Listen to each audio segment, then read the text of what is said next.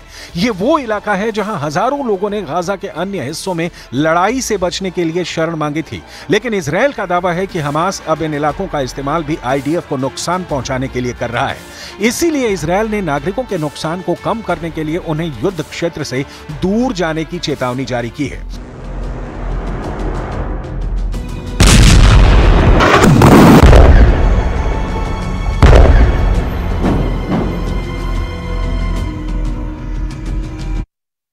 और यहां रुकेंगे एक ब्रेक के लिए।